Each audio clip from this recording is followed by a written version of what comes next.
ఈ వీడియోలో మనం వై అనే క్వశ్చన్ వర్డ్ని కెనాట్తో కలిపి క్వశ్చన్స్ ఎలా అడగాలి అనే దాని గురించి తెలుసుకుందాము.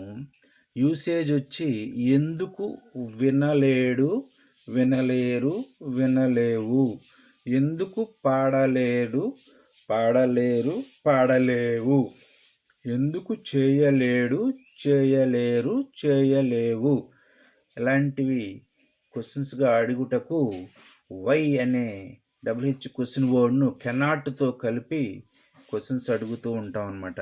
దీని యొక్క ఫార్ములా ఏ విధంగా ఉంటుందంటే why plus cannot plus subject plus verb 1 plus ఆబ్జెక్ట్గా దీని యొక్క ఫార్ములా ఉంటుంది.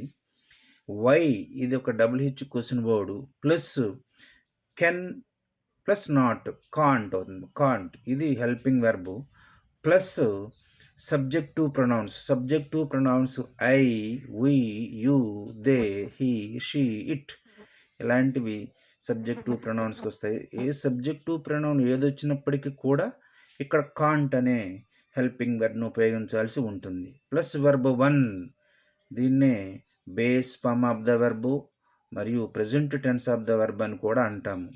వెర్బ్ 1 యొక్క ఫామ్ ఏ విధంగా ఉంటుందంటే నౌ తెలుసుకొను, సే చెప్పుట, ఈ విధంగా వెర్బ్ 1 యొక్క ఫామ్ ఉంటుంది. కొన్ని ఎగ్జాంపుల్ని చేద్దాము. Why cannot I lose my weight, నేను నా బరువును ఎందుకు కోల్పోలేను. Why can't we resolve this problem, మనము ఈ సమస్యను ఎందుకు పరిష్కరించలేము. Why can't they connect to internet, వారు ఇంటర్నెట్కి ఎందుకు కనెక్ట్ కాలేరు. Why cannot he connect to access this website, వాళ్ళు ఎందుకు ఈ వెబ్సైట్కు కనెక్ట్ కాలేకపోతున్నారు. ఇలాంటివి మరికొన్ని ఎగ్జాంపుల్స్ మీరు ప్రాక్టీస్ చేసినట్లయితే వై అనే క్వశ్చన్ వర్డ్ని కెనాట్తో కలిపి క్వశ్చన్స్ ఎలా అడగాలి అనే దాని గురించి మీకు పూర్తిగా తెలుసుకోగలుగుతారు మీరు. Thank you for watching this video.